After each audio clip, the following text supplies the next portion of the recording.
साल 1931 के तमिलनाडु के रामेश्वरम में एक गरीब परिवार में जन्मा एक लड़का, जिसके घर लालटेन जलाने के लिए तेल खरीदने तक के पैसे नहीं थे। परिवार को 2 वक्त की रोटी तक मुश्किल से मिलती थी। ना पैरों में चप्पल थी और ना ही सर पर पक्की छत। वो देखता था आसमान में उड़ते पंछियों को और देखता था एक सपना उड़ने का, जिसे उसने समुद्र के किनारे बैठकर देखा था। इस बात से बिल्कुल अनजान कि यही लड़का एक दिन भारत को अंतरिक्ष में पहुंचा देगा, परमाणु महाशक्ति बना देगा और खुद दुनिया के सबसे बड़े लोकतंत्र का महान नायक बन जाएगा। ये कहानी है इंडिया के missile man, Bharat Ratna doctor APJ Abdul Kalam जी की। एक ऐसी शख्सियत जिसके 0 हेटर्स थे, जिनके मुंह से निकला हर एक शब्द आज के युवा के लिए सबसे बड़ी सीख है और जिनका पूरी दुनिया इतना सम्मान करती थी कि 26 मई 2005 को जब कलाम साहब ने स्विट्जरलैंड में कदम रखा ना, तो उनके सम्मान में वहां की गवर्नमेंट ने उस दिन को साइंस डे डिक्लेयर कर दिया। लेकिन क्या आप जानते हैं कि एक छोटे से कमरे से निकलकर भारत के प्रेसिडेंट बनने तक का उनका सफर इतना मुश्किल था कि कोई आम आदमी बीच में ही दम तोड़ दे। इनफैक्ट कलाम साहब ने भी एक बार अपनी जान लेने की कोशिश की थी। आज हम सर APJ अब्दुल कलाम जी की इसी स्ट्रगल स्टोरी के बारे में बात करेंगे, जो आपको हर मुश्किल से लड़ने की हिम्मत देगी। कलाम का जन्म 1931 में रामेश्वरम में एक बेहद गरीब परिवार में हुआ था। उनके पिता एक छोटी सी नाव चलाते थे, जिससे मुश्किल से 2 वक्त की रोटी मिलती थी। एक छोटे से कमरे वाले घर में कलाम अपने 4 भाई बहन और माता पिता के साथ रहते थे और शाम होते ही उनके घर घना अंधेरा छा जाता था। बस जो हल्की सी रोशनी आती थी वो होती थी चांद की रोशनी, और कभी कभार लालटेन जलाने के लिए तेल खरीदा जाता था, जिसका भरपूर इस्तेमाल वो रात में पढ़ाई के लिए किया करते थे। और उनके माता पिता भी खुद अंधेरे में बैठकर अपने बच्चों को पढ़ने के लिए लालटेन दे देते थे। बचपन से ही कलाम को सीखने में बहुत दिलचस्पी थी। जब 8 साल की उम्र में उन्हें पता चला कि उनके गांव से कई किलोमीटर दूर एक ऐसे टीचर हैं जो 5 साल के बच्चों को फ्री में गणित पढ़ाते हैं, लेकिन उनका एक नियम था कि वो सुबह 4 बजे से 5 बजे के बीच सिर्फ उन बच्चों को पढ़ाएंगे जो नहा कर आएंगे। तभी 8 साल के कलाम ने ठान लिया कि वो मैथ्स तो सीख कर रहेंगे। ऐसे में ठंडी हो, गर्मी हो या बारिश, वो हर सुबह ठंडे पानी से नहाकर और तैयार होकर मास्टर जी के पास पढ़ने चले जाते थे और बहुत जल्द वो सीखने की प्रक्रिया को मास्टर करने लगे। लेकिन वो सिर्फ पढ़ाई से संतुष्ट नहीं थे, वो परिवार की मदद करना चाहते थे। इसीलिए 10 साल की उम्र में उन्होंने पूरे गांव में अखबार बांटना शुरू कर दिया। कलाम साहब हर सुबह अपनी साइकिल पर रेलवे स्टेशन जाते, वहां से दीनामनी नाम के अखबार कलेक्ट करते और पूरे गांव के घर घर में अखबार पहुंचाते। इस दौरान भी वो चलते चलते पूरा अखबार पढ़ लेते थे। वहीं वो अपनी दोपहर मणिकन की लाइब्रेरी में बिताते और ज्ञान की खोज में किताबों, पुराने अखबारों और लिटरेचर के पन्ने पलटते रहते। कलाम साहब कहते थे, हमेशा बड़े सपने देखो क्योंकि छोटे सपने देखना अपराध है। लेकिन वो यहाँ नहीं रुके। समुद्र किनारे घंटों बैठकर उन्होंने आसमान में उड़ते पंछियों को देखा और एक सपना देखा, पायलट बनने का। वो कहते थे, सपने तभी सच होते हैं जब हम उन्हें देखना शुरू करते हैं। लेकिन इस सपने की राह में इतने कांटे बिछे थे कि आगे बढ़ते हुए उनके पैर ही छिल गए, जिसमें सबसे बड़ा कांटा था आर्थिक तंगी। इस सपने को पूरा करने के लिए उनके परिवार ने भी हर संभव कोशिश की। 1951 में उन्हें सेंट जोसेफ कॉलेज में एडमिशन दिलाने के लिए उनकी बड़ी बहन ने अपने सोने के कंगन गिरवी रख दिए। कलाम साहब ने भी पूरी मेहनत से पढ़ाई की और यहाँ से फिजिक्स में डिग्री लेकर वो 1955 में Madras institute of technology IIT पहुंचे, एयरोस्पेस इंजीनियरिंग पढ़ने। यहाँ वो एक प्रोजेक्ट पर काम कर रहे थे, मगर समय बीता जा रहा था और प्रोजेक्ट खत्म होने का नाम नहीं ले रहा था, जो देखकर एक बार कॉलेज के डीन काफी गुस्सा हो जाते हैं और उन्होंने गुस्से में अब्दुल कलाम जी से कहा कि अगर तुमने 3 दिन में ये प्रोजेक्ट पूरा नहीं किया तो मैं तुम्हारी स्कॉलरशिप कैंसिल कर दूंगा। जिससे वो इतना घबरा गए कि अगले 3 दिन तक उन्होंने बिना रात की नींद दिए दिन रात उस प्रोजेक्ट पर काम किया और उसे कंप्लीट कर दिया। जो देख डीन काफी खुश हुए और उन्होंने कलाम से कहा कि मैं जानता था कि तुम में वो काबिलियत है, लेकिन मैं देखना चाहता था कि तुम में मुश्किल वक्त को सहन करने की क्षमता है या नहीं। और इसी घटना से उन्हें काफी आत्मविश्वास मिला।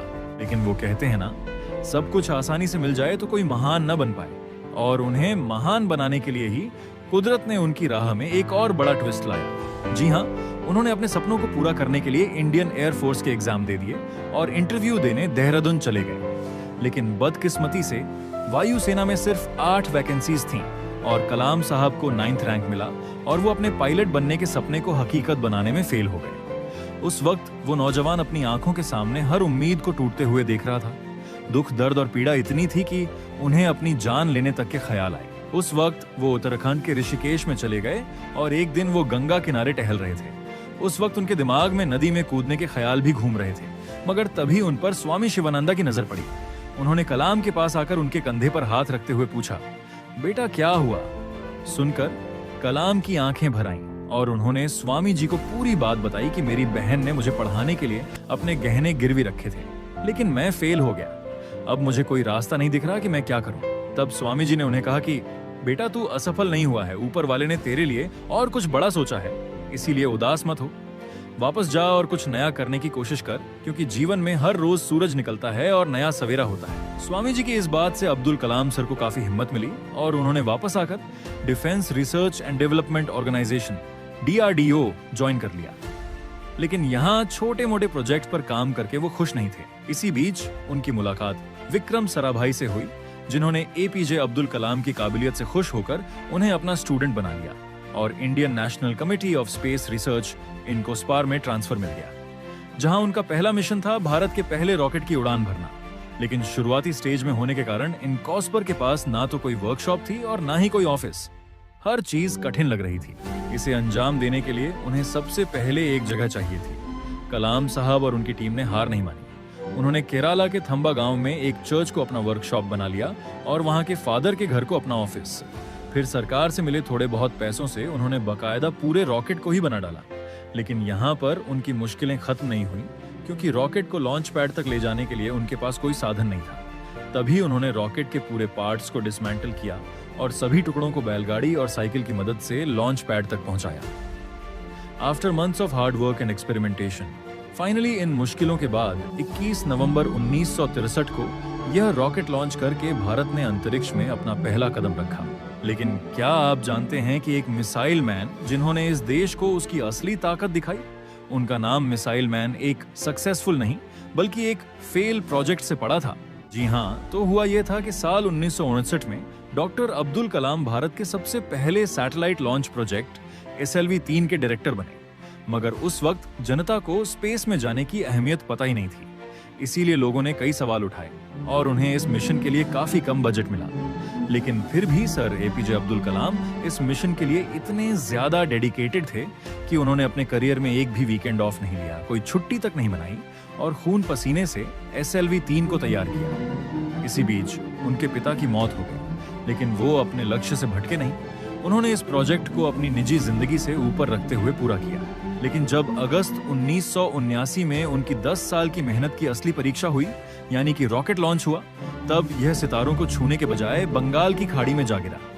उस वक्त लोगों ने उन्हें काफी ताने मारे, बहुत खरी खोटी सुनाई। ऐसे में किसी भी इंसान की हिम्मत टूट सकती है, लेकिन उन्होंने हार मानने के बजाय अपनी गलतियों पर ध्यान दिया और सिर्फ एक साल के अंदर 18 जुलाई 1980 के दिन SLV-3 रोहिणी का सक्सेसफुल लॉन्च करके उन्होंने भारत का झंडा अंतरिक्ष में लहरा दिया। इस नई सक्सेस ने उनके स्टेटस को एक्सपोनेंशियल ग्रोथ दे दी, जिसके बाद उन्होंने भारत के बैलिस्टिक मिसाइल्स जैसे कि अग्नि और पृथ्वी के प्रोजेक्ट्स को भी सक्सेसफुली पूरा किया, जिसकी वजह से उन्हें साल 1981 में पद्म भूषण और 1990 में पद्म विभूषण से सम्मानित किया गया। लेकिन जिस उपलब्धि के लिए उन्हें भारत रत्न से नवाजा गया वो था पोखरण 2। जी हाँ, सर अब्दुल कलाम, भारत के कुछ और महान वैज्ञानिकों और इंडियन आर्मी की टीम ने मिलकर अमेरिका की सैटेलाइट की आंखों में धूल झोंककर भारत का दूसरा न्यूक्लियर टेस्ट किया था और इसी के साथ भारत एक न्यूक्लियर सुपर पावर देश बना था। इस नई उपलब्धि ने भारत को बाकी सभी देशों से डिफरेंशिएट कर दिया और उसे एक प्रीमियम पोजीशनिंग भी मिल गई। आप में से काफी कम लोग जानते होंगे कि कलाम साहब कुछ समय के लिए अमेरिकन स्पेस एजेंसी नासा में भी ट्रेनिंग लेने के लिए गए थे। वहां उन्होंने एक बहुत बड़ा गैप स्पॉट किया। वहां की मैनेजमेंट उन्हें देखकर इतनी इम्प्रेस्ड हो गई थी कि उन्होंने कलाम सर को नासा में जॉब ऑफर कर दिया और कहा कि हमें आपके जैसे ही तो टैलेंट की जरूरत है और वैसे भी आपके भारत में रखा क्या है। लेकिन कलाम ने यहाँ एक अलग रास्ता चुना। वो मुस्कुराए और इंडिया को स्पेस तक पहुंचाने की जिद के साथ वापस लौटे और अपनी जिद को पूरी भी किया। और इवन नासा का कोई भी वैज्ञानिक उनसे नफरत या जलन महसूस नहीं करता, बल्कि अब्दुल कलाम सर तो उनके भी रोल मॉडल हैं। इसी तरह कुछ साल बीते और फिर आया 25 जुलाई 2002 का वो ऐतिहासिक दिन जब सर APJ अब्दुल कलाम भारत के 11वें प्रेसिडेंट बने। लेकिन आपको यह जानकर गर्व होगा कि उन्होंने कभी अपनी प्रेसिडेंट सैलरी नहीं ली, बल्कि उसे गरीब और पिछड़े हुए गांव में डोनेट कर दिया ताकि वहां भी स्कूल बने और वहां बड़े सपने देखने वाले किसी बच्चे को उनके जैसा संघर्ष ना करना पड़े। मगर फिर 27 जुलाई 2015 के दिन हमने उन्हें हमेशा हमेशा के लिए खो दिया।